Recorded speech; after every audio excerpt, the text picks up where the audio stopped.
I live in a nut house. My kids are crazy. Oh boy. Oh, what am I up to today? Well, guys, check it out. Got a bush hog on my tractor. It's a 5-footer, and yes, I know it's too big, but it'll do what I need it to do. I'm just going to be cutting some tall grass. And before I get into that, let's check this out. Got my lights on the tractor. What do you think? How do they look, huh? Does that look pretty bright? That'll be pretty cool. So LEDs, and I even got LEDs up front here. So all my lights are LEDs. That light bar up here, okay, I just think that needs to be longer. So now I'm looking for a 28 or 30-inch light bar to go all the way across. And I don't know, I'm crazy, but that might happen this year yet, or it might be a next year's project. I'm running out of time. So anyway, let me talk about this bush hog a little bit. This bush hog used to belong to my father. Those of you that know, my father passed away a couple years ago, and he had all kinds of different implements. He had a bush hog, he had a 6 or 7 foot disc, he had a finish mower, a back blade, a bunch of stuff. But anyways, we ended up selling that stuff to my cousin because he had a use for it. So he's been using that, and I get to borrow it. So I trailered that all the way down from the Grand Rapids, northern Minnesota area down here, about a 3-hour drive, and I'm going to use it for a project at the school that I work at.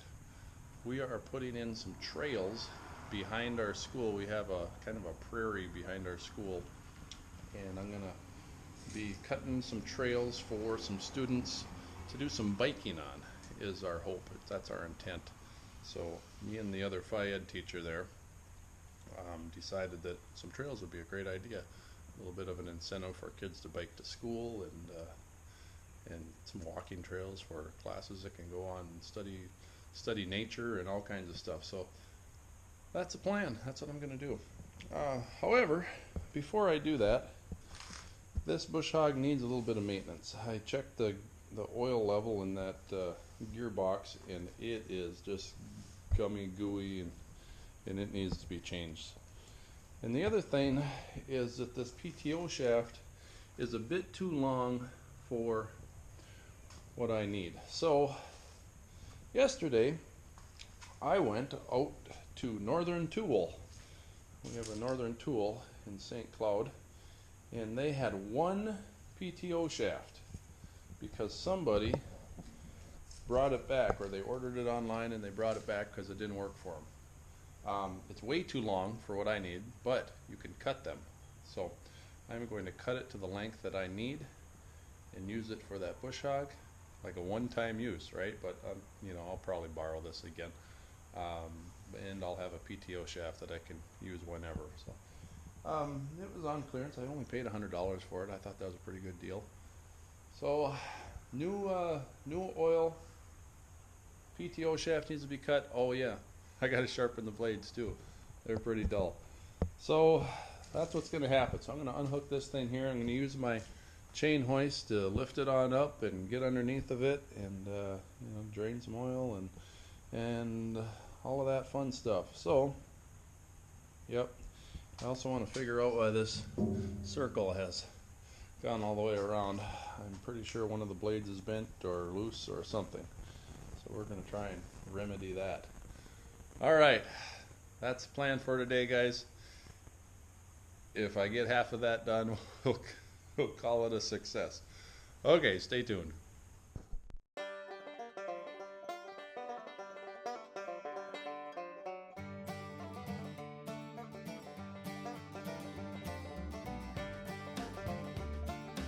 Alright, gotta fill this back up here, guys. Here's my fill hole right there, where I drained it to, because I don't know if this really has much of a drain hole. But this little doodad there, that is the level indicator. So what I'm going to be doing is taking this off and then filling it, and then once oil starts, you know, seeping out of there, I know I got enough. You don't want to put too much in. So That's what we're going to do.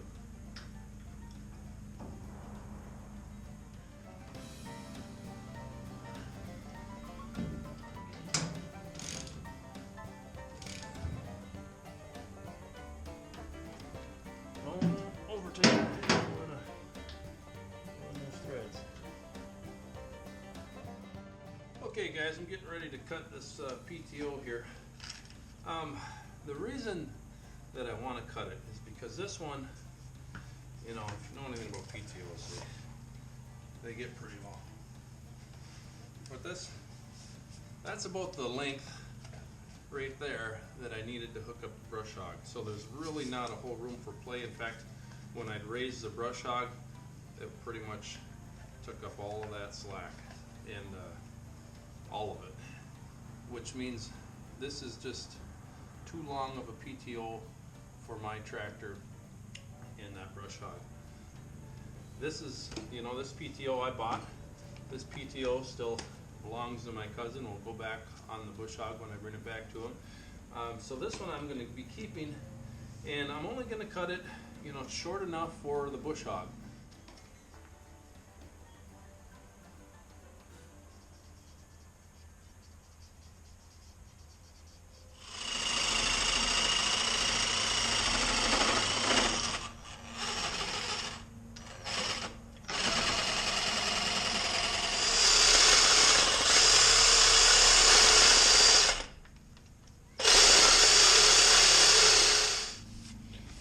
Alright, notice that I cut the plastic housing shorter than the actual PTO shaft because it's going to make it a lot easier to go back together.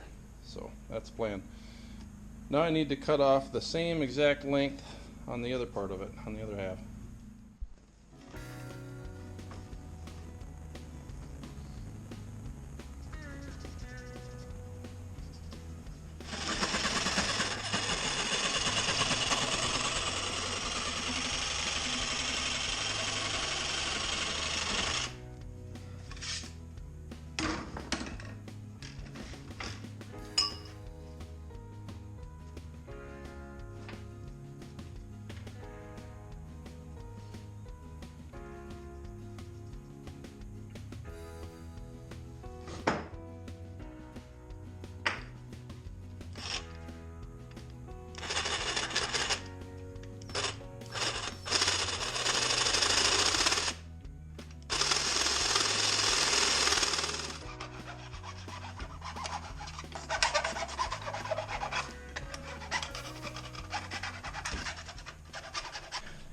As we compare them to the other one, it's about 4 inches shorter, should work just perfect. So, job done. Now it's time to hook the bush hog up to the tractor, and we might actually get some work done today.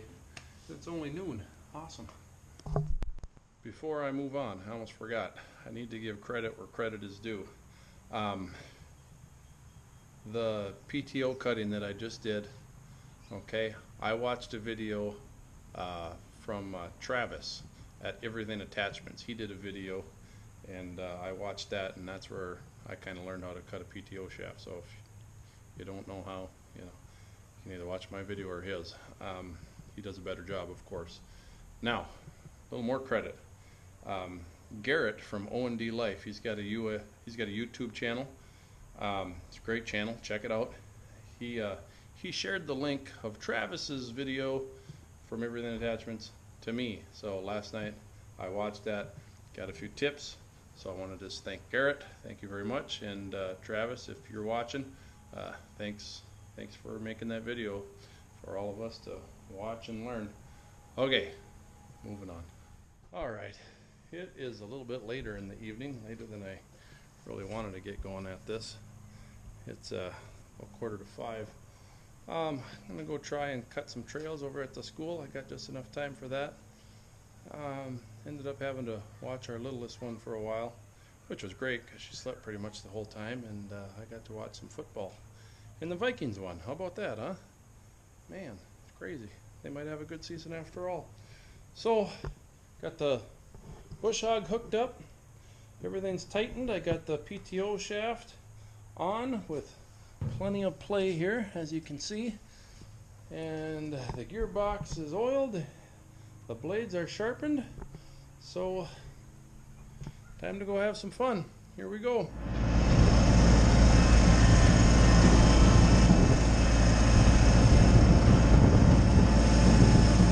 Okay, so I made it.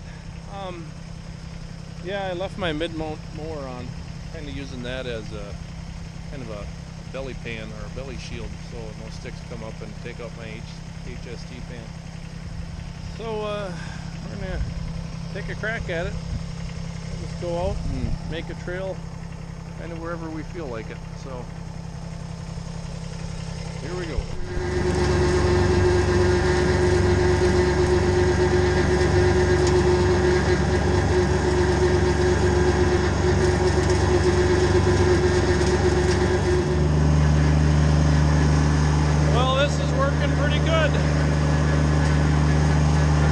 Give me a 4-foot brush hog just for the fun of it. So the idea is to knock down this trail before the snow flies, and then it'll be a lot easier for us to mow it and get it going come springtime. So that is the plan.